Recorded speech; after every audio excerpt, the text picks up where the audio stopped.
Okay, so talking about Jesus without looking like an idiot. So again, to sort of start with the story of one of these kind of more hostile events that I did. I was speaking a few years ago at an event. I forget which country it was in, and again, mixed audience that evening. And I finished talking. I think I'd been talking about why we can trust the Bible, which is a talk I do from time to time. I got to the end of the evening, and a young man came up to speak to me afterwards. And as he sort of came down the aisle to kind of grab me at the end, there was just sort of something about his body language that said this was going to be an interesting conversation. And he got to the front, came up to me, and without even so much as a hello or a handshake or any of those kind of social niceties, he looked at me and he said, I hate Christians. I thought, well, this is going to be a great conversation. So I thought, well, why not? So I said, oh, that's very interesting. Why particularly? He said, well, you said you've been talking about the Bible this evening, Andy, but that's just part of the problem. The problem is Christians and the Bible, and they're anti-science, anti-progress, anti-transgender, anti-environment, anti-this, anti-the other, anti-women was one of the ones that was in there. And this list kind of went on for about 30 seconds. There were some impressively long words in there. I think at one point I said, that's a good word. What does that mean? And at least if I'm anti-something, I ought to know what it is I'm against. He didn't laugh. Tough audience like you guys. And anyway, gets to the end of this little rant. And there's an audience now gathered. There's about sort of 10 people sort of in a sort of semicircle listening. And one person's got popcorn out. I think it's going to be Christians and Lions Mark II. So he finishes his little rant, and I'm sitting there thinking, what the heck do I say to all of this stuff that's come at me? But then, I have this slightly iconoclastic tendency, so I thought, oh, I wonder. So I looked at him and I said, the last thing you said was anti-women. He went, yeah, the Bible's anti-women and Christians are too, or something like that. So I said, what's wrong with being anti-women? I said, I don't think Christians and the Bible are. I said, but supposing they were, hypothetically, what's wrong with being anti-women? Oh, I wish I could have taken a picture of his face and put it on the PowerPoint slide, because he looked a bit like a goldfish. He went like this, and then he sort of finally collected his thoughts, and he went, well, it just is. I went, oh, come on. I said, this is a university event, actually. I said, here you are at this university. You're probably one of the brightest, top 1% of students in Canada. You'd have to be here. You can do better than that. Come on, what is wrong with being anti-women? So he thought about it for about 20 seconds, and then he said, well, it's wrong to discriminate against people, he went for. I said, sounds great, but you've just rephrased the question. So why? Why is it wrong to discriminate against people? And it was fun. I basically played the annoying 5-year-old for sort of 5 or 6 minutes. He'd try something and I'd say why and the list, and he'd get stuck again. And then finally, after going to and fro like this for about 5 minutes, he looked at me and he said, I'm kind of stuck. I know that it's wrong. I know that it's wrong to be anti-women. I know that it's wrong to discriminate against people. But I can't tell you why. I can't tell you why it's wrong. I just know that it is. And I said, it's interesting. I said, so isn't it interesting? I said, look, even though you disagree with my Christian faith, Christianity gives you a wonderful framework for telling you why it's wrong to discriminate against people, because everyone's made in God's image. I said, but you as an atheist don't believe in this, so I can see why you're stuck. And I thought I'd play with him a bit more. I said, what are you studying here at McMaster University? He said, I'm in the medical program. I said, oh, that's interesting. You're training to be a doctor of some kind. What kind of doctor? He said, oh, I want to be a surgeon. I want to, when I graduate, I want to cut people open. I said, I wouldn't necessarily advertise your desires quite that way, because that sounds more Hannibal Lecter than Dr. House or whatever. I said, okay, you want to be a surgeon, you want to be a doctor. I said, okay. I said, forgive me for being this direct. I said, but if you achieve your desire of being a doctor, one day you'll have tremendous power over people, because doctors have power over life and death. And one day you may be in the position where you're tempted to do something, make some horrendous ethical decision about a patient. And I said, I just put it to you, at that point, you're going to need something much, much stronger than merely it's wrong because it's wrong because it's wrong. And I said, if you don't find a better basis for medical ethics than that, then I said, again, please forgive me for saying this, God help your patients. It's interesting, he looked at me and he said, thank you. He said, you have given me an awful lot to think about. I've never thought about these things before. Now, I'd love to tell you it ended up in a weeping repentance on the floor, but we didn't get quite that far.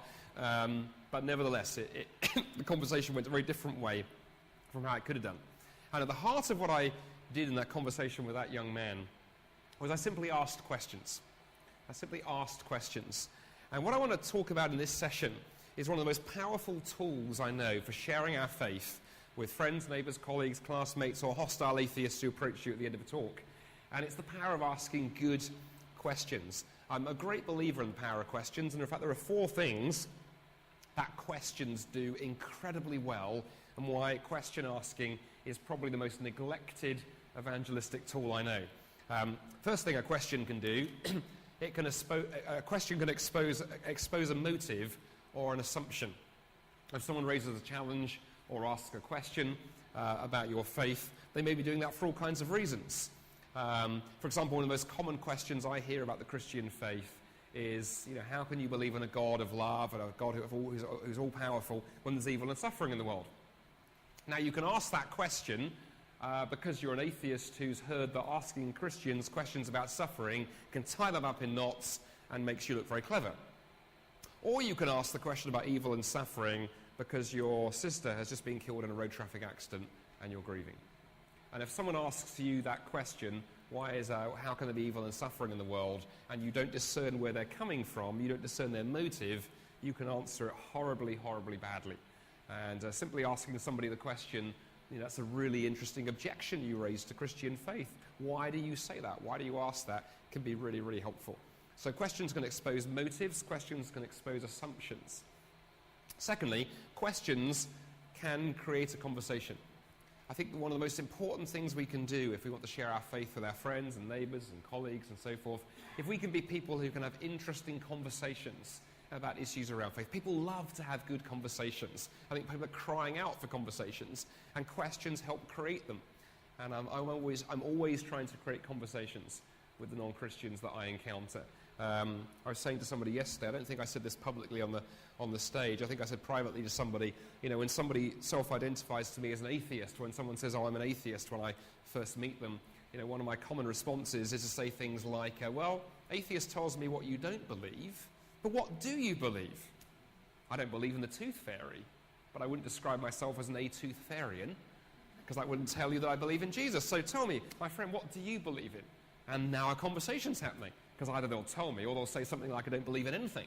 And I'll say, I haven't met anyone who doesn't believe in anything, apart from a few politicians. Most people believe in something, and now we're having a conversation. So questions can create a conversation. Thirdly, questions force the other person to think. There's a kind of myth around that it's those of us who are Christians who've got to do all the thinking, and our non-Christian friends haven't got to do any thinking. And I think that's a power imbalance. And I think in a conversation, both sides should have to do thinking. And if you ask the person that you're talking to questions, and we'll give you some examples and show you how this works in a few minutes' time, you make the other person in the conversation do some work. And then lastly, on this, because I have a tendency to be fundamentally lazy, questions take the pressure off you. If I'm talking to someone who's not a Christian and I feel I have to do all of the talking, that's a lot of work. If I'm doing all of the talking and all of the thinking and so on and so forth. And so asking questions takes some of the pressure off you. And very seriously, I think one of the things that scares some people I meet who are Christians about not sharing their faith is this sense of going, I just don't know enough. I don't know enough about the Bible. I don't know enough about my faith, and so on and so forth.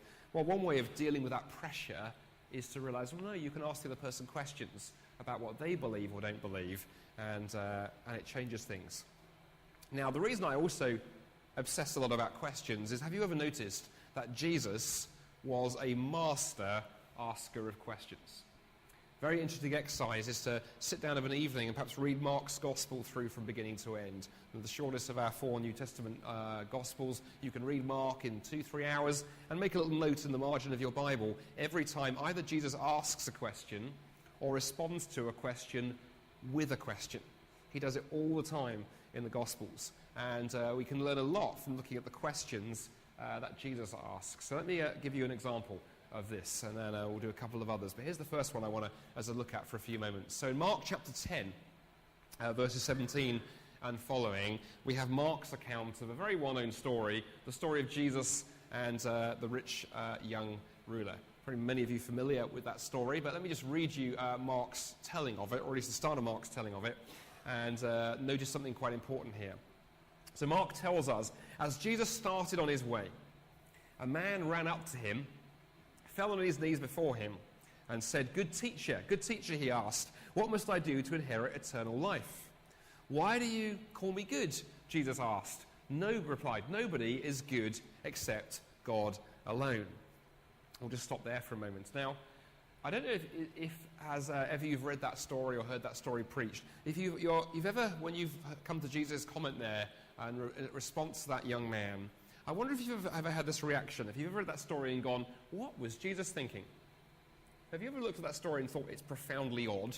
You know, it's okay to ask these kind of questions because the Gospels are designed to ask questions, and Jesus loved to provoke questions. Why does Jesus respond to the young man this way? And I'll show you how odd it is if you can't work out why I'm puzzled by this. If you were to go home from this event today and you're sitting at home this evening, I don't know, feet up, cup of tea in hand, watching TV, and suddenly there's a knock at the door, 8 o'clock tonight, and you go to the door and you open it, and it's your next door neighbour. And your neighbour looks at you and says, good Christian, what must I do to inherit eternal life?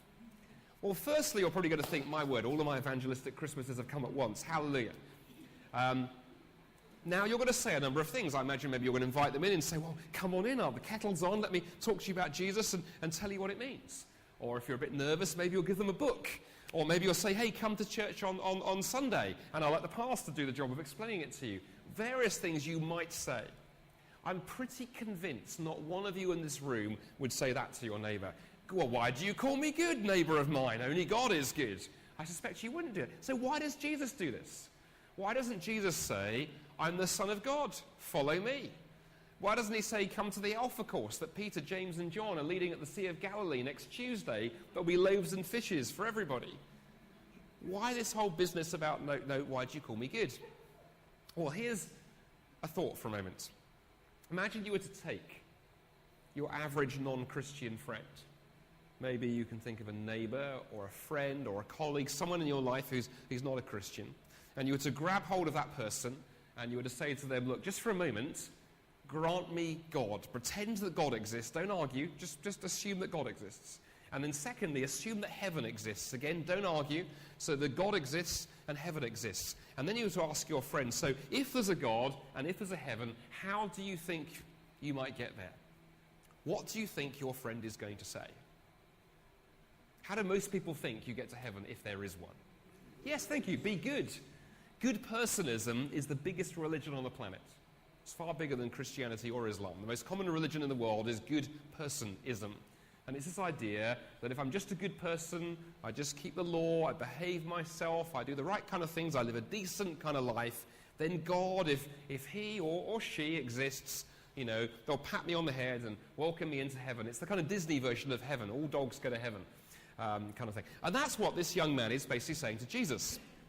The young man has come to Jesus and is basically saying, well, Jesus, you look like a good person, so you're obviously going to heaven, so how do I get there? So do you see the whole question is wrong? It's all tangled up and it's got moralism and all kinds of other things built into it that Jesus has to untangle. Now, he could have done it by preaching a sermon. He could have done it by telling a parable. But Jesus reframes and reshapes this entire conversation by asking the young man a question. Why do you call me good? Only God is good. Jesus is basically, if you think about it, affirming the young man's premise, actually. He's saying, you know what, you're absolutely right.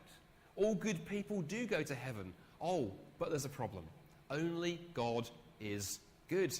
So follow the logic, all good people go to heaven. Only God is good. So who's going? Only God, I'm afraid. And, oh, by the way, your application to join the Trinity has been turned down this morning. Now, it also, of course, opens up the question, if the young man has recognized that Jesus is good, but only God is good, it just begins hinting at that question of who is Jesus.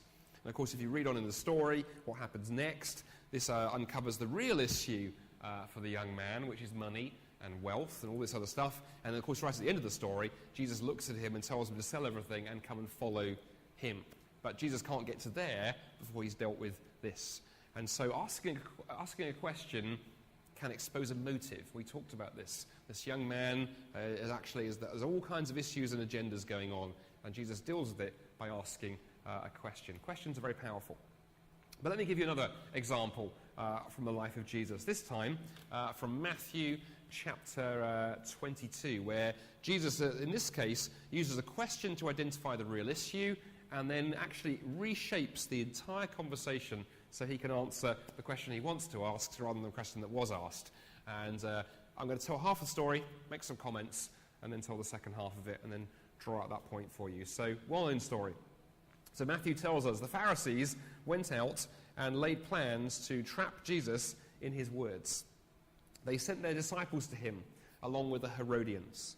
"Teacher," they said, we know that you are a man of integrity and that you teach the way of God in accordance with the truth. You aren't swayed by others because you pay no attention to who they are. Always beware of people who come bearing compliments is one thing I've learnt over the years. Anyway, tell us, they say, what is your opinion? Is it right to pay the imperial tax to Caesar or not? Now, you probably know that first century Israel was an occupied land. And the Roman armies were considered by most pious Jews to be evil, occupying oppressors. And so that meant if you paid your taxes to the Romans, you were considered by most pious Jews to be collaborating with the enemy. You were considered to be a collaborator. But if you didn't pay your taxes, the Romans took a relatively dim view of that, and it was considered an act of sedition and rebellion, and not paying your tax would normally lead to arrest, torture, and probably execution. So the Pharisees are probably thinking to themselves, this is a very clever trap that we're springing here on Jesus. If he says, yes, you should pay your tax, we've got him. The crowds, he lost all authority, he'll be a compromiser and a collaborator, and his authority's gone. On the other hand, if he says no, then we can run bleating to the Romans and get him arrested. But it's also such a dangerous question. I don't know if you've ever noticed this, but the Pharisees don't dare ask it themselves. They send their disciples along, which in the culture would have been the young men aged maybe 12 or 13. And they send the Herodians, another group. But the Pharisees are too chicken to ask the question themselves. I guess the idea is they'll be sort of down the road, around the corner in a coffee shop somewhere, and if it all blows up and there's a riot, they can say, well, oh really? A riot? We weren't there. We know nothing. I know nothing at all. Interesting. So how does Jesus answer? Well, every time I read this story, I think, wouldn't it have been wonderful if he'd said, no, thou shalt never pay tax? Wouldn't it be great, April every year, we could write to HMRC and say, look, I'd love to pay my taxes. I really, really would. It breaks my heart that I can't pay them. But Jesus said no. So if you could just possibly refund my income tax and national insurance, that would be greatly appreciated. I'm sure they'd send a large check, no questions asked. But of course, if Jesus had said no, he'd have been arrested instantly. And if he'd said yes, he'd have been morally compromised. And so this is the interesting issue. This question is not about taxation. The Pharisees are not interested in Jesus' view of economics. This question is actually about moral compromise. When is it okay to compromise morally is basically what Jesus is being asked here. And so in the light of that, his response is fascinating. So Jesus, knowing their evil intent, said, you hypocrites, why are you trying to trap me? Bring me a coin used for paying a tax. And show me the coin used for paying a tax. And they brought him a denarius, and he asked them, so here's the question, whose image is on this?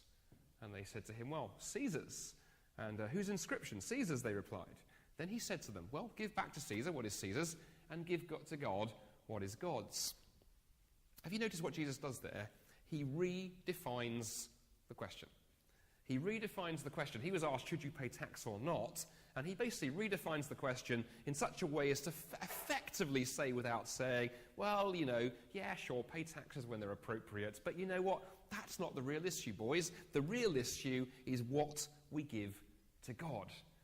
And I've often wondered what would have happened if one of his questioners had said, well, Rabbi, what belongs to God? I wonder if Jesus might have said, whose image is on you? Now, using a question to clarify an issue like Jesus does here in this passage has a lot of contemporary applications. So, consider this scenario for a moment. Imagine that you're sitting drinking coffee in a coffee shop with an old school friend, perhaps who you haven't seen for a few years, who happens to be in town. And all's going well, you're drinking your cappuccinos and catching up, and then suddenly, over the coffee, your old school friend looks at you and says, rather too loudly actually, oh, you're still into that Christianity thing, aren't you? Tell me, Do you think abortion is wrong? You can hear the sounds of all the other conversations in the coffee shop sort of drop in volume. In fact, you can almost hear the squeaking sounds of a dozen pairs of eyes sort of rotating slightly on gimbals as other people sort of lean in to go, this should be interesting. So what do you say? Well, the simple answer is, do you think it's okay? No. But if you say that, if you say abortion is wrong, if that's your simple one-word answer, what's your friend in the coffee shop going to think? Are they going to think, my word, this is the wisest, most informed, most nuanced, most sophisticated piece of political and ethical commentary I have ever heard. Tell me more of this Jesus of Nazareth who you follow so I can become a disciple too. That's people looking at me askance. They're not going to think that. What are they going to think? Well, if you say, no, it's not right, I imagine the words that most people are going to think are words like bigot, naive, simplistic, narrow-minded. The list of sort of fairly unpleasant adjectives goes on. Why is that? Well, of course, in the minds of those who are not Christians, take what is that particular issue I've picked on randomly, the abortion issue, all about? Well, it's all about choice, right? It's framed in terms of the woman's right to choose. And what do you call people who restrict other people's choice? We have words for them. We call them fascists, dictators, oppressors, Donald Trump. The list goes... the comedy gift that keeps on giving. The list is, again, not pleasant words. And here's the thing I've kind of discovered over the years, a little kind of tip for you. If answering the question you've been asked is going to give the person you're talking to the wrong impression of God, the wrong impression of the gospel, and the wrong impression of you, there is potentially something wrong with the question. You see, for Christians, this issue that I've just picked on here as an illustration, the abortion issue, is all about life. It's all about life. So what about if you responded to your friend's question this way? What about if you said, wow, thank you for that question. That's a hugely important question you've asked me there, and I'll do my very best to share some thoughts. But before I do you mind if I ask you a question? It would just help me in how I respond to you. Tell me, when do you think it's okay to take the life of an innocent person? Just help me out. And from your perspective, when is it okay to take the life of an innocent person? Now, hopefully, unless you're having coffee with a sociopath, they're going to say never. If they say frequently, leave. That's probably a good idea to get out of the coffee shop. But if they say never, that's interesting, because now you can address the bigger issue. Well, what's actually in the womb? Is it a person? Is it a life there? Or is it just a random collection of atoms? And you can address that question. And only then can you address the question of choice. But if you don't do that, if you don't reframe that conversation, people don't hear sanctity of life, people hear restriction of choice. But if you learn to ask questions, you can do exactly what Jesus did in this dialogue with the disciples of the Pharisees and the Herodians. You can reshape the question, reframe the conversation, and say something much more helpful and much more gospel-orientated. In a nutshell, I guess what I'm saying to you is that the right answer to the wrong question is never helpful. The right answer to the wrong question is never helpful. And as I've looked at some of the big questions out there and dealt with atheists and skeptics and folks for years and years and years and tried to respond to their questions, one of the things I've increasingly come back to is this thought that rather than try and respond to somebody's objection or question directly, rather than immediately think, I need an answer to my friend or my neighbour or my colleague, what about if our instinctive reaction was, what's a good question I could ask this person in front of me to turn this into a conversation? And in fact, I think there are actually 3 really, really powerful questions that you can learn to ask that can be incredibly helpful in our evangelism. So helpful, I've committed these to memory, and I almost recommend keeping these almost in your back pocket as a part of your evangelistic toolkit, because they are phenomenally helpful in conversations with friends and neighbours and colleagues and so forth. The questions are these, and I'll walk you through them in a moment. There's what do you mean by that? Why do you think that? And have you ever wondered? What do you mean by that? Why do you think that? And have you ever wondered? Let me illustrate how you might use them. Let's take the first of those 3 questions that you can learn to ask. What do you mean by that? Let's imagine that you're riding the bus or whatever here, somewhere locally, going to school, college, work, the shops or whatever, and who should get on at the next bus stop but an old school friend that you haven't seen for 30 years. And your friend gets onto the bus, sits down next to you, and they see the big black Bible that you're reading. Because I'm sure when you travel on public transport or airplanes or whatever, you take the biggest, massivest Bible you can possibly find, and you wear a Christian t-shirt and a hat that says, I am a Christian, please ask me questions. I'm sure you do that, right?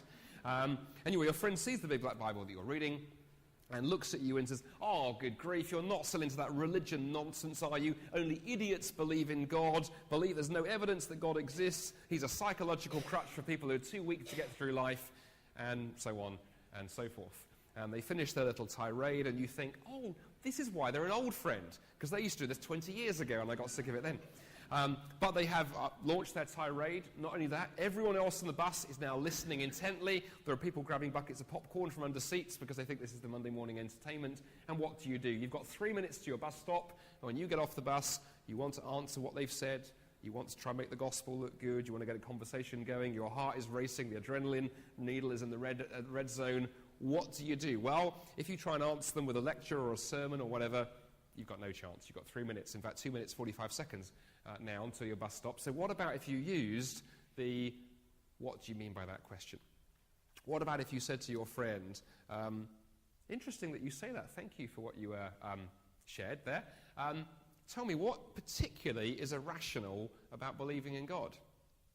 What do you mean by that? Or you might say, you said that belief in God is a psychological crutch. Can you help me understand? What do you mean? What do you mean by that? You might pick up on the word evidence. They said there's no evidence that God existed. You might say to your friend, well, that's interesting. What do you mean by the word evidence? What would count as evidence for you? What would you find persuasive that might make you convinced there was a God? Or you might pick up on the word God, and you might say, well, it's interesting you say the word God. What do you mean when you say the word God? Because most people think that everyone means the same thing by the word God. But in his best-selling book on atheism, The God Delusion, which has sold 7 million copies, Oxford atheist Richard Dawkins describes God. He says the God of the Bible is the most unpleasant character in all fiction. He's vindictive, he's a bully, he's homophobic, misogynistic, genocidal, megalomaniacal, a whole list of other things I can't even pronounce without another cup of coffee. And the list goes on and on and on. And when I first read that paragraph, I found myself thinking, well, that's interesting, Richard. With regard to that kind of God, I'm an atheist, because I don't believe in the God that you don't believe in, which I guess makes me an atheist in Richard Dawkins' eyes, just to confuse him. In other words, what does your friend think when he thinks about the word God? Because Christians have a very definite conception of God that has Jesus at the heart of it. And it'd be interesting to see what your friend has in his mind or her mind when he says the word God. Any one of those questions might defuse the situation, even start a conversation going, and success for me would look like, at the very least, this has been an intelligent conversation. At best, you might, when you get off the bus, be able to say to your friend, look, I'd be very willing to meet you for coffee sometime, and we can talk further about some of the excellent questions that you've raised. And who knows, maybe you could turn an angry encounter into just the beginnings of a conversation. And all you need to do that is the use of this particular question. What do you mean by that? Can be very, very helpful. So second one. First one, what do you mean by that? Second question, why do you think that? And again, let me illustrate how this works with a scenario, with a thought experiment. Imagine that, think back to your days at college or university, or maybe you are at college or university. We've got a few younger members of the audience. And imagine you're sitting there in a lecture theatre waiting for the lecture to begin. There's you and about 300 other students, and there on your desk in front of you, you've got your notebook and your pen, your coffee, and of course your big black Bible, because you always take the biggest, blackest Bible you can find to your university lectures, because you want to make sure that everybody knows you're a Christian. You do not believe in hiding your light under a bushel. And into the class at the start walks your professor, and she walks to the podium and begins her lecture on, I don't know, quantum physics or macrame or whatever it is you're studying at university. And suddenly she notices the big black Bible on your desk. After all, that's why you brought it. You can't fail to notice it. You'd have to be very short-sighted not to notice a Bible that big. And she stops mid-lecture, stares at you and says, how dare you bring that book into a place of learning. The Bible is a collection of myths and legends and superstitions. Nobody believes the Bible, only idiots believe it. Never bring it into my lecture ever again. And this sort of deathly silence falls on the lecture hall. You can see every other students looking around thinking, well, this is going to be far more interesting than Quantum Physics 101. You even find people reaching under the desk and bringing out popcorn. They were already prepared because they'd heard about the bus ride the week before. And so what do you say? Again, you've only got maybe a minute before your professor shuts you down to say something. You want to sound intelligent and respectful. You want to give a good account of Christians and don't look like an idiot. You don't want to make your professor look like an idiot because she marks your grades, so grades your papers, and again, you could score very well for the gospel but then fail the course. And of course, the person with the microphone always wins. So what do you do? What about if you use this question? Why do you think that? What about if you sort of gently raised your hand and said, well, Professor, thank you so much for sharing that, but may I just ask you a question? Why do you believe that the Bible is a collection of myths and legends and fairy tales? Why do you believe that? How have you come to that conclusion? And just ask that question. One of two things from experience will happen. Either your professor will give you a specific example of something in the Bible she has a problem with. Now that's great because you've gone from a general to a specific, not just the Bible, an example. That means, for example, you could go away and find a book on that answer, on that question. You might ask your pastor, my professor raised this question, what should I say? And then you can go knock on her door in a week's time and go, Professor, I've got an answer to that very question. It's a brilliant question, I worked hard, here's the answer. Who knows what might happen? More likely, she will look down at you from the stage and say, well, everybody knows. Everybody knows. Academics love that phrase, everybody knows. That roughly translates as into, I heard it on the internet and I have no idea. Because people assume that just because somebody has a PhD, they're brilliant in everything. But people with PhDs who are academics and professors and journalists and goodness knows what, they're specialists in certain areas, but utterly human in other areas. Just because they have doctor in front of the name doesn't mean they know everything about everything. In fact, I remember seeing this, learning this sort of personally. Shortly after I got my PhD in Quranic studies, I was on a flight back from Canada to the UK when one of the aircrew came up to me, tapped me gently on the shoulder and said, Dr. Bannister, I wonder if I could possibly disturb you. We've got a patient who's possibly got a minor medical issue. Would you be able to? And I said, well, if your patient has an anxiety disorder related to something they've discovered in an ancient Arabic manuscript, I am very much your man. If there's anything else, probably not. And just because I'm an expert in the Quran and the formation of the Quran doesn't mean I should be making comments on patients with heart issues. And so it goes. Just because your professor is an expert in quantum physics doesn't mean she knows squat, as we used to say in Canada, about the origins of the Bible. And here's the thing. If she says everybody knows, trust me, a lot of the other students in that auditorium will have seen what happened. Your professor made a statement, you very politely asked a question, and she couldn't give an answer. She didn't know, she was repeating second-hand skepticism. But rather than accuse her of that, you've brought that out and gently exposed that just by asking what the evidence is. And I think we live in a culture where people are encouraged to throw out sound bites without evidence behind them. And I think people often forget that making a proposition or advancing an argument is a little bit like building a house.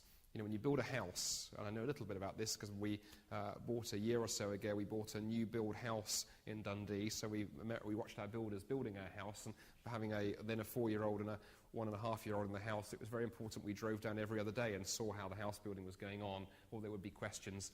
And I watched as our house builders built, and they built the walls first and the roof went on the top. If you try and build a house by building the roof and then putting the walls underneath it, you tend to end up with a pile of bricks and rubble, and you look like an idiot.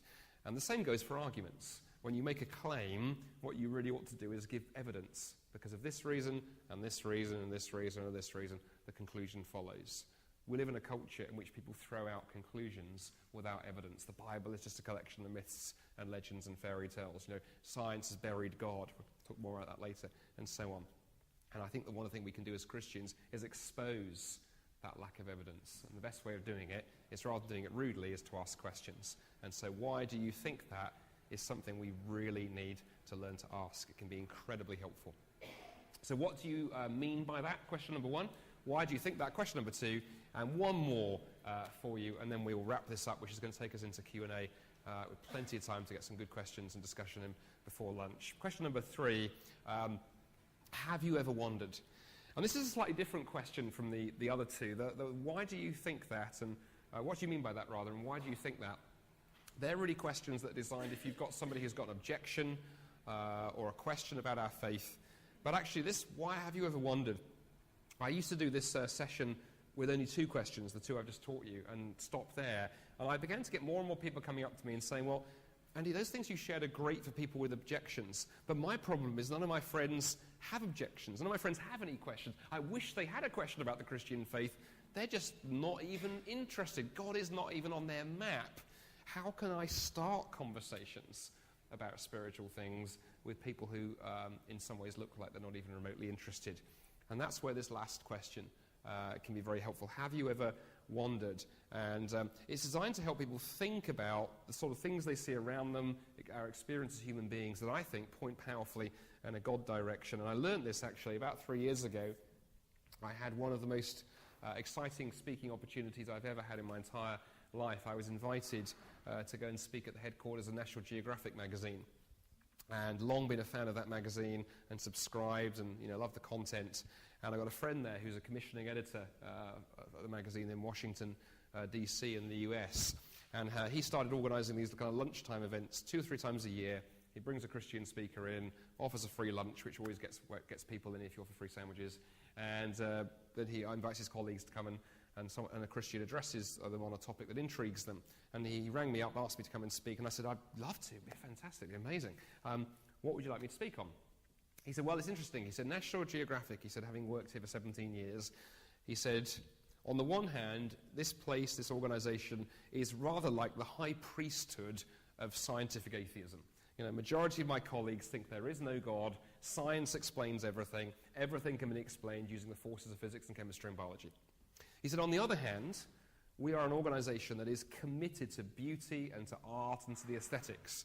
If you've ever picked up a copy of National Geographic magazine or seen one of their documentaries, beautiful photography, beautiful images, magazine pride themselves on that. He said, I don't think those 2 things, beauty and scientific atheism, kind of really fit together. Can you basically come and bang them together until bits fall off and people shriek at you? That was the speaking brief.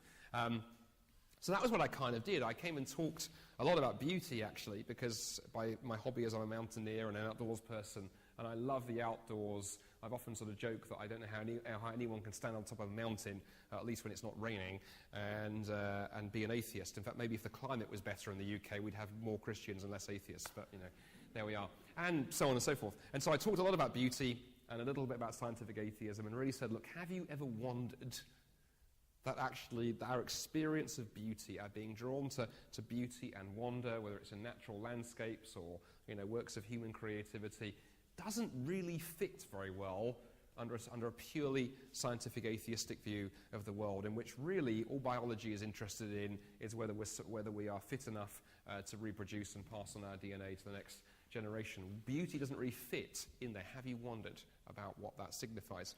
Very, very interesting. I talked to a lot of the people who'd come to the seminar before I began speaking at lunchtime. We had about 50 people there. Several had self-identified as atheists. Several outrightly so. One man in his sort of 50s said, I could call him a hardcore atheist. So I said, why are you here? He said, the sandwiches are always good at Glenn's events. So I went, fair enough, good reason for coming. Afterwards, he came up to me and he said, this is fascinating. I'd never thought about some of this stuff. And we had this incredibly wide-ranging conversation that basically took us into the fact that I think he'd sort of had this very religious upbringing that he'd rejected as a young man, a bit like my other friend, and kind of walked away from it. But actually, the questions I'd raised at lunchtime were very, very interesting for him. And the have you ever wondered question works on things like, it works on the arts, it works equally in places like justice and human rights, for example. When I meet people who are passionate about justice or human rights or so forth, I often like to say, have you ever wondered why those things matter? Have you ever wondered why you believe that human beings have dignity? Because if we're just collections of atoms, how do we conceivably have dignity? Have you ever wondered where those things come from? Have you ever wondered why all the things that matter most to human beings aren't things like atoms and particles, or even just passing our DNA onto the next generation and surviving. But it's those big things like meaning and purpose and love and beauty and justice and truth and things that atoms and particles don't really generally concern themselves with. Have you ever wondered? And what I'm trying to do in that is show the person I'm talking to that the things they are most intrigued by, the things they care the most about, actually point towards the Christian worldview and have their meaning and their fulfillment there. A bit like in Acts 17, where we were in the previous session for a few moments, where Paul turns to the Athenians and says, that altar to the unknown God that you've erected there, let's talk about that for a moment, because I think you're onto something, but have you ever wondered who that God is? Let me tell you. And this is a kind of modern version of that, saying that, that desire for beauty, that passion for justice that you have you ever wondered? Let me show you where that points to the God and to whom, where that makes the most sense, and certainly not an atheism. So have you ever wondered, why do you think that, and what do you mean by that? Powerful questions that can be transformative, absolutely transformative, if we learn to use these in gospel conversations. I've lost track of just how many times I've done versions of this seminar around the world, and it's hugely exciting because I often get emails in the weeks after by people who've put it into practice and seen amazing things happen. In fact, just last weekend I was speaking at a church in New York. It's been a strange week. New York on the weekend, Oxford on Monday and Tuesday, and Orkney today. So really do get around in this job. And I had an email 2 days ago, actually, from New York, from the pastor of the church there, saying, just wanted to encourage you. He said 3 or 4 of the young adults in our church who were in your seminar literally went out during the week and started practicing those questions on the university campuses and had amazing conversations about the gospel. They're like floating 6 inches off the ground because this stuff really, really works. And one of the reasons I think it works is because ultimately the gospel is a question. I wonder if you've ever noticed this. I want to end on this passage from Mark's Gospel, very, very famous account from Mark chapter 8, where we read, Jesus and his disciples went to the villages around Caesarea Philippi, and on the way he asked them, who do people say that I am? And they replied, some say John the Baptist, others say Elijah, still others one of the prophets. But what about you? Jesus asked, who do you say that I am?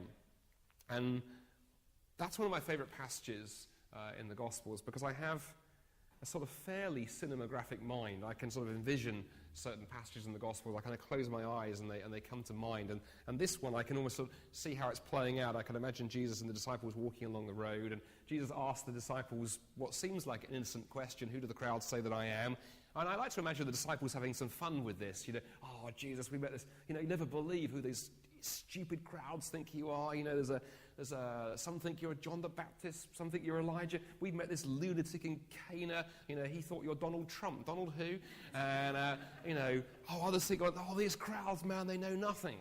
And I imagine Jesus playing along a bit, oh, yeah, now people today like boys.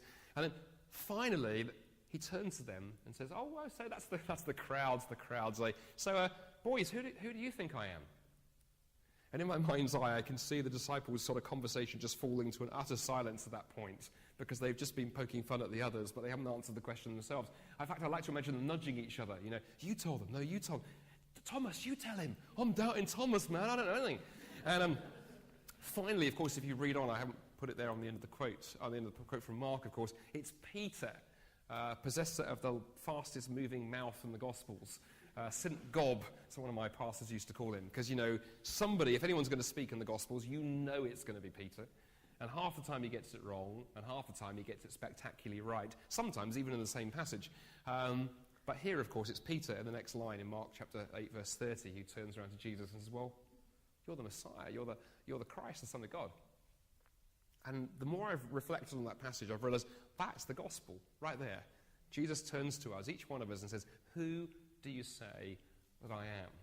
And the gospel is a question, and our answer to that question. The gospel is not asking someone to sign on to some theological program or some particular moral program or any of those things. Those things will follow. Once you become a follower of Christ, some things change. But primarily where it all begins is when someone looks at Jesus and Jesus says to them gently, who do you say that I am?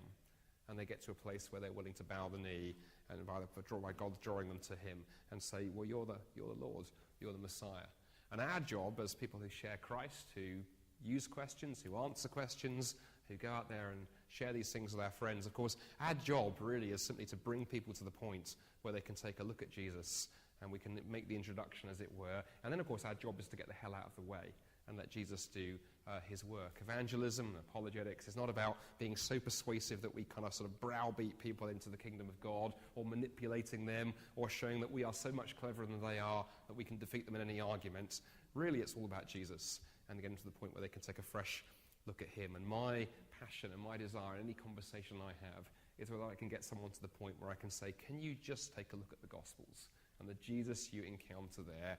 And as you read them, ask yourself the question, are his claims true? Do they stand up? And who do you say that he is? So questions are incredibly, incredibly powerful. And I've found over 20 years of public and private ministry that they've changed the way I've done evangelism. And I hope some of you will have the courage and the confidence and the boldness to go and try using questions yourselves in your conversations with your friends. And my hope, my prayer for each of you is as you do that, all kinds of amazing things will happen as Christ works through you.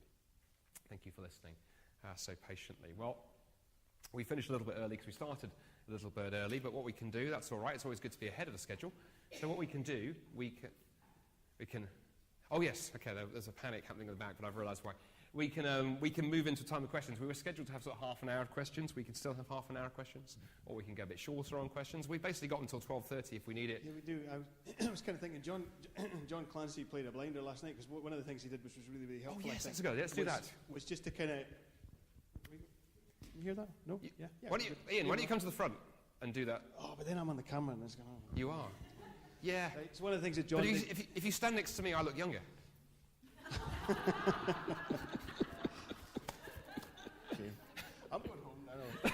A couple of minutes. Just so we've heard loads of stuff. There's a lot to take in. It's 2 sessions down. Andy's kind of been firing stuff at us and lots to kind of mull over it. Just take a couple of minutes. Just have a blether to folks sitting next to you and just kind of have consider the things that Andy's been saying and what it's kind of resonated in your mind.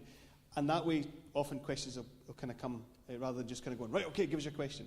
So have a blether for a couple of minutes, and then once you've had a wee chat, then if anyone's got any questions, we'll take those questions. Because we are recording it, we're recording it audio and we're also recording a video. Because of that part, for that reason, if you do have a question, then I am going to end up sticking the microphone in your face. Don't worry about it, don't panic about it. It's just so that it gets picked up in the recording as well, and also so that folk can hear you as well. So have a wee blether amongst yourselves, and then we'll for a couple of minutes, and then we'll see if anyone's got any questions.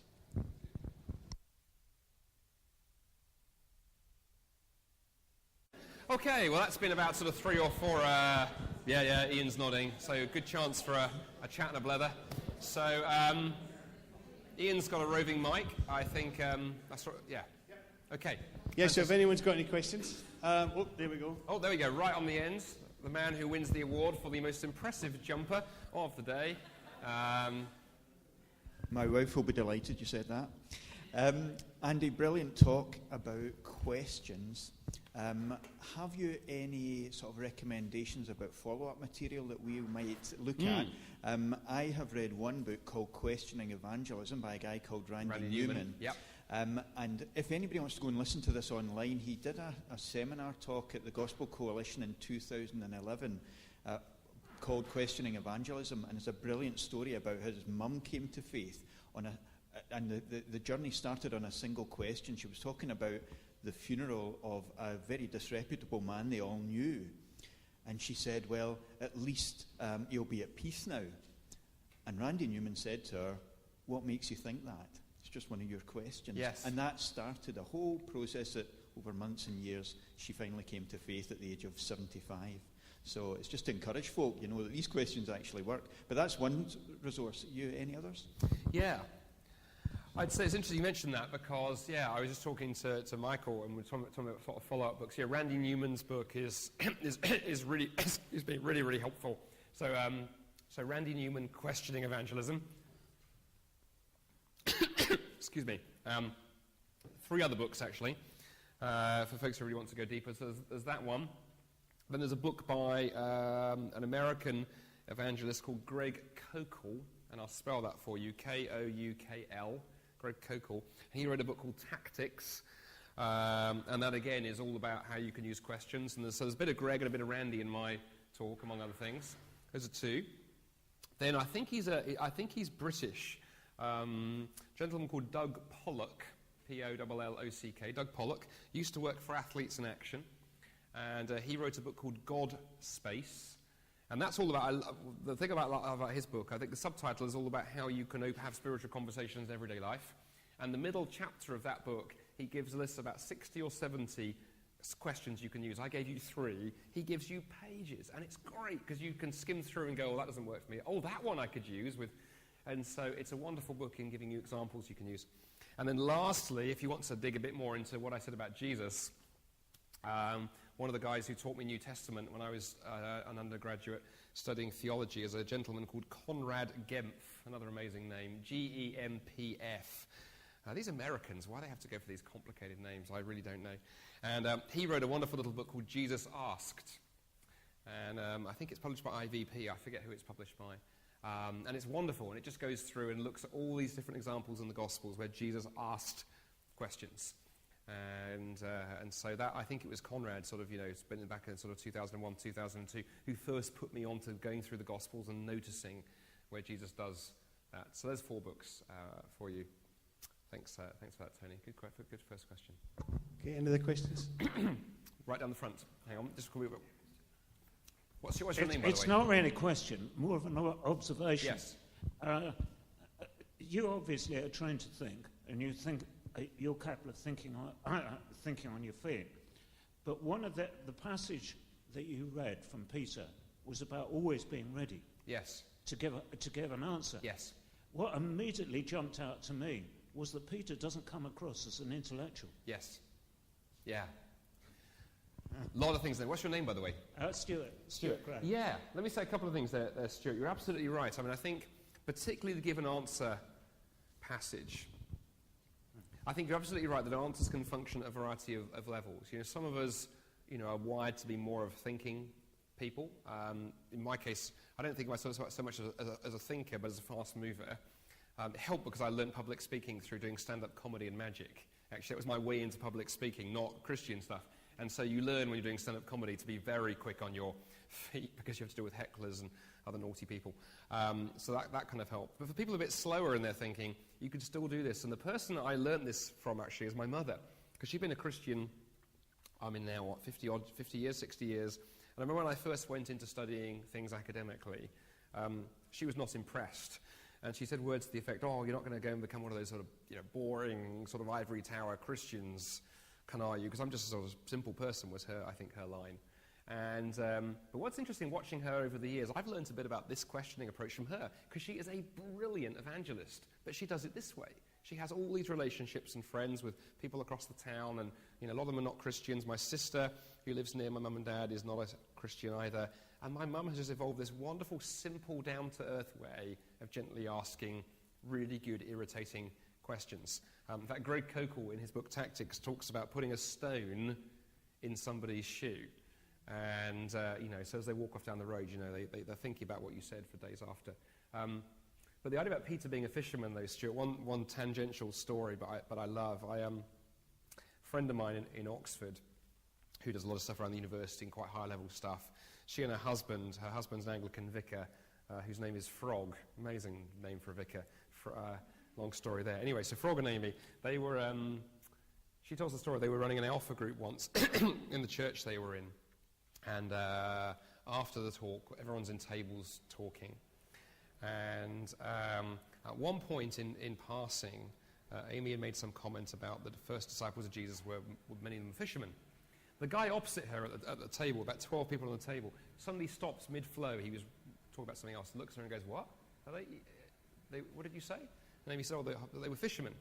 And he went, sorry, are you telling me that the guys who were like witnesses to Jesus, his ministry, resurrection, that like half of them are fishermen? Is that what you're saying? And she went, yeah. He goes, right, well, where do I sign? I'm going to become a Christian. She's like, what? What are you talking about? He says, well, my grandfather was a fisherman. I come from a generation. My family are all in the fishing industry. He said, I know fishermen. They are down-to-earth, no-nonsense people. If you're telling me that Jesus convinced fishermen, that's good enough for me. I want to become a Christian. So that's the most unusual testimony I've ever heard, and about the simplicity piece. That sometimes, we think it has to be about highfalutin arguments, and there are conversations that operate at that level. But sometimes what people need to see is the integrity and the honesty and the directness. So, whatever level God has equipped you at, then work through what it means like to give an answer at that level, and with the people God's brought you into contact with. I think one of the most powerful evangelistic prayers any of us can pray, Stuart, is to pray to the Lord and say, okay, Lord, can you bring to mind some of the non-Christians in my life that you want me to focus on? Can you give me a name? Bring someone to my attention, and then I'll intentionally start praying for that person and looking for opportunities, because there'll be different people for each one of us. So thank you for that, Stuart. Any other questions? Oh, over there. What's your name? Alma. Okay. My question is I've been asked by my grandson who's 5, Mm-hmm. the questions that I can't answer really. Okay. How did God make the world? Yeah. Where does God live? Where is heaven? And I'm thinking, I couldn't answer it. So I just wondered what you would say to PD kids that don't have understanding yet, and how do you answer that?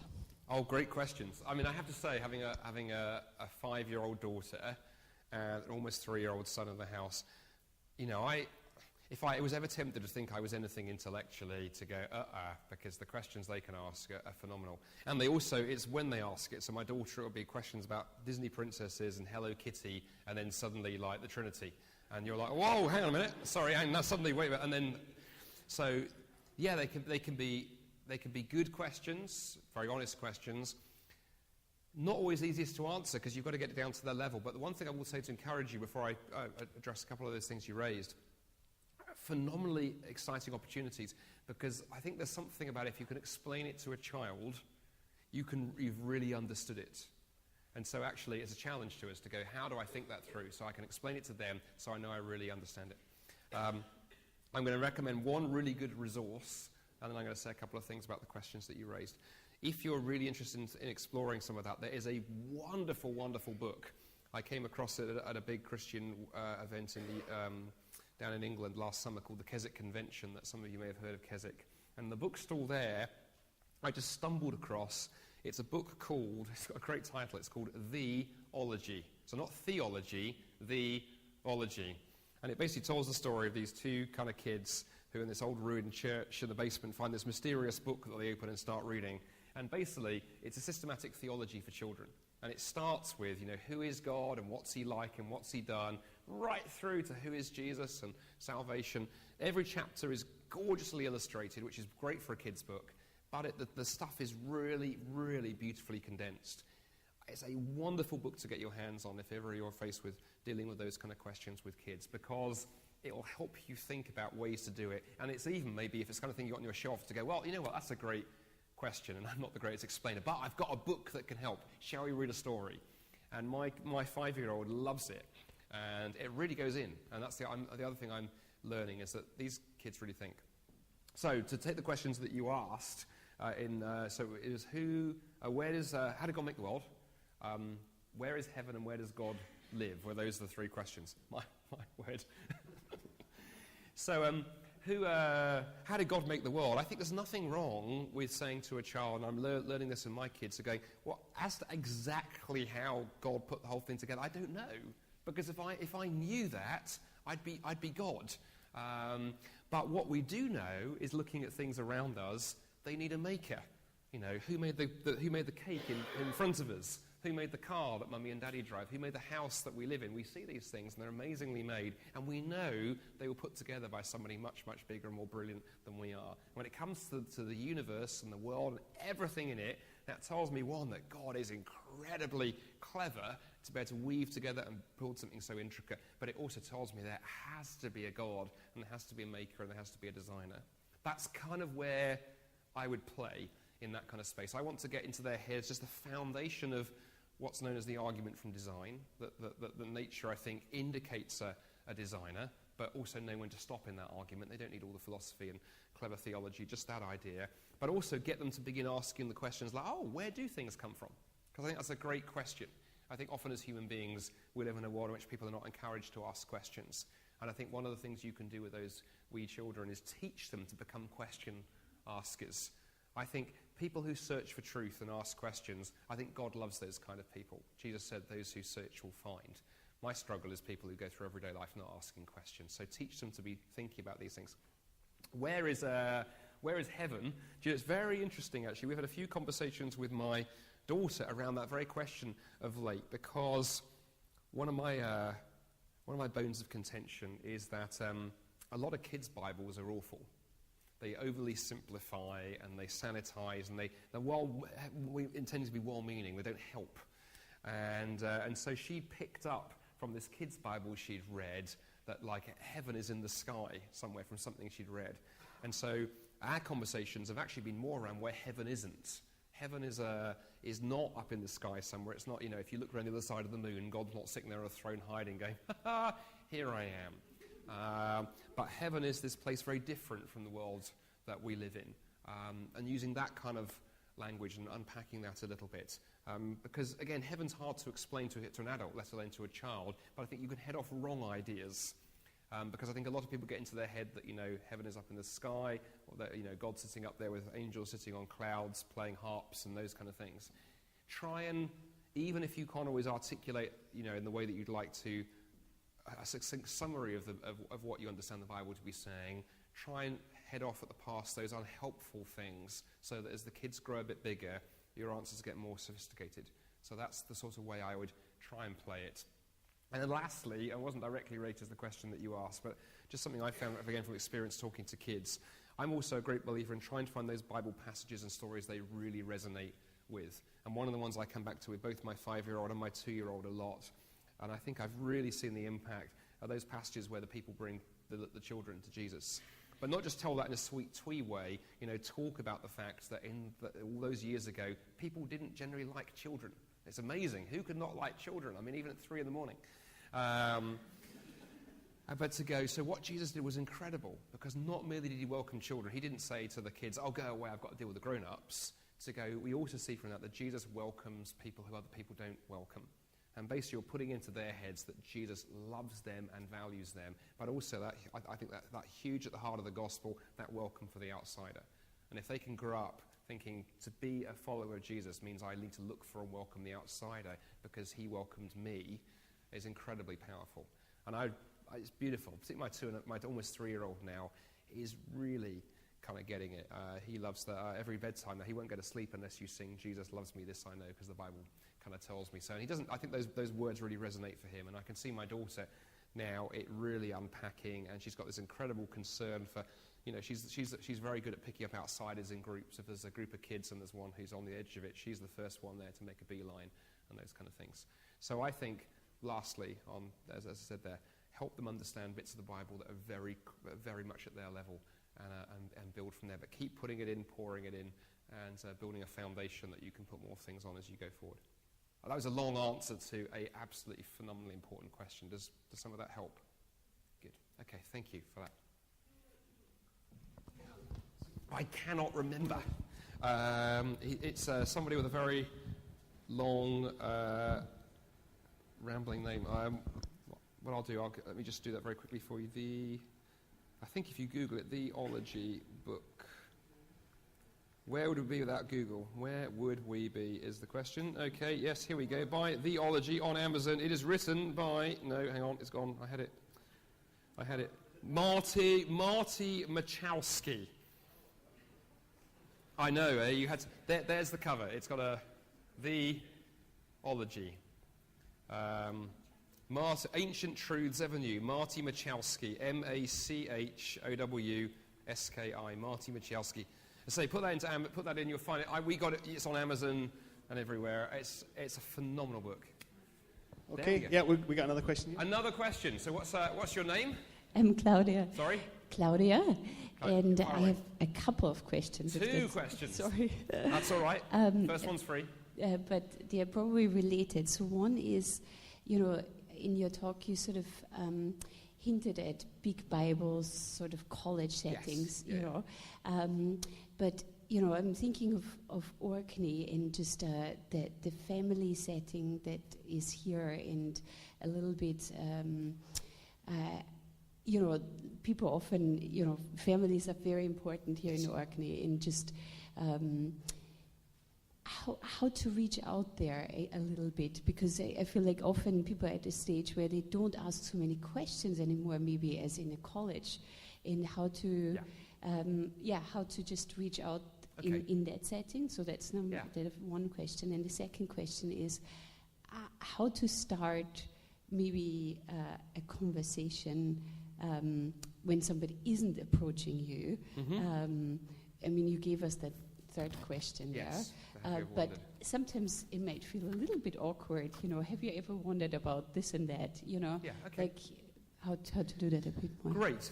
So on that first point, absolutely, I think I was saying to Stuart here, I think a great place to begin is thinking and reflecting prayerfully on, where God has placed you, who are the potential non-Christians in your life, either who are there already or who you feel challenged to get there already. And there are lots of ways of doing that. And certainly I would say, if you're in a community that's very family-centered, through neighbours is an amazing opportunity. I mean, my wife and I moved into our home in Dundee. We bought our house a year ago. And we found, for example, one of the advantages of we bought a new build house, so everybody was moving in at the same time. So you all had the same kind of life experience. So it's a wonderful opportunity to invite neighbours over. So we did that at Christmas. We had a little kind of Christmas drinks thing. And through that, particularly got to know, funnily enough, not the people immediately next to us, but the people just next to them, who are a Polish family, who got a little 6-year-old boy who my kids just worship and adore. So that helps. Kids has helped us there as well, through family. Through that, we've got to know the mum and the dad. And now, through having them round to the house for coffee, or just our kids hanging out 3-4 times, we've got to get some of their background. They've got a Polish Catholic background, and so sort of, rejected that organised religion. Interestingly, the husband is very, very open and has always been more of the question asking. The wife, on the other hand, sort of almost nothing, until it was, I think, a few weeks ago. She was in our home, and I was making a cup of tea in the kitchen because my wife and the kids are playing in the other room, and it was some comment I made about I was going to give a lecture somewhere, and she said, so what is it you speak on? And so I softballed it. I said, Quranic studies. And she said, I thought you were a Christian. And I went, I am. And she said, well, why did you study it? And suddenly we were off, and it was through my work that happened. But it was firstly through building a relationship. So I'd say in a family community setting, I think a hugely important thing is how are we getting neighbours into our homes? How are we building those relationships? How are we, if they don't exist, are we creating them? Maybe here in Orkney it's easy. In Dundee it's a typical city. You as Christians, I think we have to make the effort. And then finding ways that are natural. For me, that was the natural way that happened. Someone taking an interest in, the things that I do. But if not, you look for ways to stimulate conversations. There are lots of ways of doing that. I'm a great believer in dropping things into conversation. For example, I think sometimes as Christians we're a bit too reticent about saying we went to church on Sunday. What did you do on the weekend? Be bold. Go, it was fantastic. Went to church on Sunday. Amazing sermon. It was wonderful. You can leave it there, but just... for example, I'm a great believer in books, the power of leaving interesting books out if you've got neighbours coming through the house, for people to go, what's that book you're reading? Anything that you can use to stimulate those kind of questions. And then related to that, the have you ever wondered question. Yeah, apologies if I wasn't as clear on that as perhaps I could have been, to go, the way I really like to use that is to get to know somebody if it's a relational context. Look for the things in their life that they care about, and then find the way to ask the question.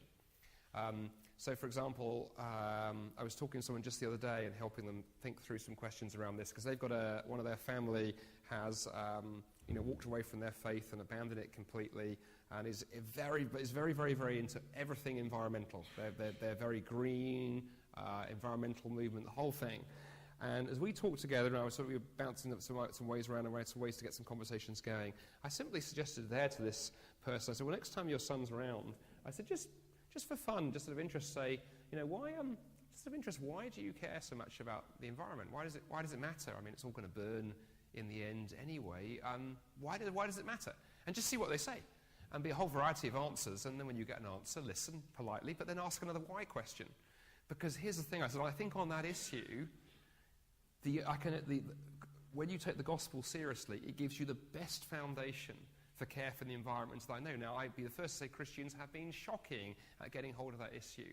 But the fact that creation is a gift from God is an incredible motivation to look after it. If my wife gives me a gift, I want to care for it because it says something about our relationship. On the other side of things, I think the best we have in the environmental movement is look after the world because it's where we live, which is fundamentally selfish. The reason we should care about the environment is otherwise it might do damage to us. Well, I think it's good to look after the environment and not have glaciers melting because I think they're an amazing thing of beauty that God has given us, not because sea levels might go up and we might drown. That's quite selfish. And if you can bring it to that discussion point, you haven't mentioned God particularly at first, but you're heading in a God-shaped direction. So it's looking for what interests your friend, where their passions are, and just asking those gentle, innocent-sounding questions at first that you know this may head somewhere interesting. But there's an art in doing it that doesn't look like you're trying to manipulate things. Partly helps if you are genuinely interested. I mean, I find people fascinating, and I just love asking questions. And if you genuinely listen and are genuinely interested and want to find out what they think, then I think amazing things can happen. So yeah, build relationships with neighbours, find out what people care about, and press into those areas. Does that help a little bit? Any other questions? I've got one from the box. So, here we go. Oh, from the box. Oh. Got one here. It's a bit convoluting, actually. Oh, that's okay. I'm glad that you emphasise that evangelism is a personal thing, because the established church, or much of the established church, can be a real letdown, because when you get so many Christian leaders questioning things like the virgin birth and Christ's resurrection and stuff like that, it's pretty damaging, because many non-Christians look to the church for their answers. So it's good that you've emphasised that evangelism really is, in a sense, despite the established church, with personal encounters. Okay. Yeah. What's your name, by the way? Eileen. Eileen. Yeah, well, let me say a couple of things on that. I mean, I absolutely agree that the church at times can be a hindrance. I mean, when I first learnt that was engaging Muslim friends in London, I sort of shared that story. And to go, one of the objections that they raised, and that cavalcade of objections that got thrown at me was Christian. It was bad Christian leaders. I mean, my Muslim friends would delight in bringing out, a page of the newspaper and going, bishop denies virgin birth. So your leaders don't even believe this stuff. And I would just sort of despair. And I despair now when you get it in certain wings of the church where, especially when it's driven by this idea that, well, if we change everything, people will like us and more people come. There was an amazing piece of research done in Canada a couple of years ago that showed that the churches that are the ones that are growing are actually the ones that the Bible's taught. And actually those churches that are bent over backwards to try and conform to the culture are the ones that are dying. And it wasn't a Christian sociologist who did it. I remember thinking, if you in a sense that just demonstrates what I think we all knew anecdotally. And I think where the gospel is preached and people try and teach the scriptures faithfully and introduce people faithfully to Jesus, I think the church can be an amazing resource. And I've seen that very, very well.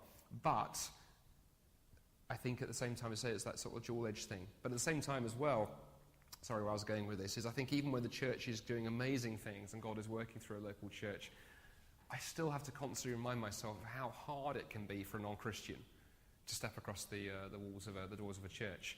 And actually, the exercise I sometimes say when I teach sort of theology students have got more time to unpack these things, and we have time for assessments and assignments and things, I sometimes say, look, go and find where your local mosque is, and go to visit Friday prayers. Because you'll be quite welcome, and they'll be fine with you sitting at the back. You don't have to take part. Just go and visit. And trust me, you'll feel incredibly uncomfortable. The first time I ever went on a mosque visit, I felt you don't know what to do, where to go, you feel like a total idiot, and all of these things. And I said, that is how many non-Christians feel coming into our churches. And so just have that in mind as we think about how to engage people. And it's like why events like last night get me excited.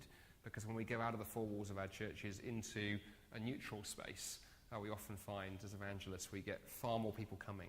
But ultimately that brings it down to your point, that I think so much of evangelism is personal. Most people's story of how they came to faith in Christ is God used a relationship or a friend or a Christian they already knew. And I think as our culture becomes more and more secular, that's ever more important because most people are not in contact with a local church, and it's through an individual Christian they're going to hear. So I absolutely completely agree that evangelism begins personally. But there's also, when the church is behaving as she should be and doing the mission she was called for, then amazing things can happen. And we also have to remember, of course, for all of our faults, Christ loves the church and gave his life for her. But thank you for that reminder. Okay. Any other questions from the floor? I've got one from the box. Got one from the box.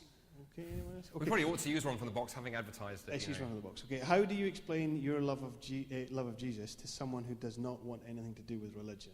So how do you explain your love of Jesus to someone who does not want anything to do with religion? Well, it's funny actually. I've got a friend of mine who's a pastor in Toronto in Canada, where I lived for 6 years, and I sometimes I've stolen his approach actually, because I learned from him the approach when someone says to you, "Oh, I hate religion," or organised religion. Actually, I used to be tempted to say when someone says I hate organised religion, to go, well, surely organised religion is better than disorganised religion, and no one ever laughed. Like you guys aren't laughing, so never do that line ever again. But actually, what my friend in Toronto taught me was the line of saying when someone says they hate religion and dislike religion, to go, well, that's interesting, because that sounds like the kind of thing Jesus used to say, because he didn't like religion either, because of course the Pharisees and so on and so forth. And what you're basically sort of suggesting to the person is, well, if you don't like religion, if you looked at what Jesus talked about, because he had the same issue, maybe you should take a look. And there's something about helping people see, I think, that actually, very seriously, Jesus was the most irreligious founder of any religion.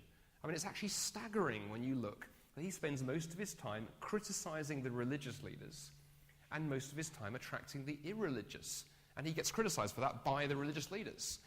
And one of the things that challenges me the most about the contemporary Christian scene, and I include myself in this, I'm not throwing stones at greenhouses or any such thing. I include myself and the church that I'm involved in this as much as any other. But it's very interesting when you realize that Jesus spent most of his time attracting irreligious people and driving religious people away. We've reversed that in the contemporary church. It tends to be religious people who cross the doors of our churches, and irreligious people, they don't come. They're just not here. Or to use, Luke 15, it's elder brothers sometimes flock to our churches, and younger brothers are seen nowhere near them. And I think that's quite sobering. So when I meet lots of people like Ian who ask that question, I want to be generous and listen, find out what's happened. There's usually a story behind it, and if we can try and get the heart of it. But again, I want to try and bring it back to Jesus and go, Jesus profoundly saw the problems with religion, because religion can trap people in legalism and moralism and all of those other things that he spent so much of his time targeting. And again, it's exactly as with the Mark 8 passage. I want to bring people to take a fresh look at Jesus and try and get the baggage of organised religion out of the way. Again, that's with the proviso that the church, when the church is functioning as she should, is an incredible resource. But sometimes people have had bad experiences. I think I have that in my own family. My brother would probably self-describe as an atheist. Why? Because he had 4 incredibly bad experiences of churches functioning incredibly badly in his early 20s, and he got to the stage of going, stuff it, I want nothing more to do with it. And we're still dealing with that baggage. I'm getting there slowly, but we'll see. Hope some of that helps whoever asked that question. It's a common one. Okay. We would have time for one more question if anyone had any questions just now. But if not... Oh. Yes, right down here. Just get the microphone to you. Observation. Yeah, far away. 3 years ago, I was down at a Christian retreat in Hexham, at Battelle, and we went out and evangelised in the streets of Newcastle. And it was amazing, we would just go and pray for folk, and they would come to us. But I just wish I could do it here. I think it's because I know people here that you feel that you're, more embarrassed, or people will sort of look at you like funny. But down there, it was brilliant, and it really worked. Yeah. It was really good. Oh, well, thank you for that. I'll tell you the amazing thing, actually. I don't know quite how you were doing it on the streets of Newcastle. I have a soft spot for that part of the world because I was in Sunderland for a year. I know there's a big rivalry there, but, northeast, Tyneside. And, but there's something about, you mentioned prayer, because there's something here about prayer on the streets as well. I've got friends in Oxford who have a ministry just called Prayer on the Streets, and that's all they do. They just have a little table set up, or they offer to pray for people, and nothing more than that, and that's the starting point. And yeah, they get people laughing and they're all making stupid comments, but amidst that, incredible things happen, because they get people who really do want someone to talk to, who really are delighted to be prayed for. And then out of those come the questions, and because my friend would say, you still need the to be thinking about how you give an answer and these kind of things. Often it begins there, but yeah, I think we need to be bolder, because I think sometimes we get put off by the people who mock us, but actually Jesus and disciples got that too. But actually, being out there and being in public says something as well. So thank you for sharing that.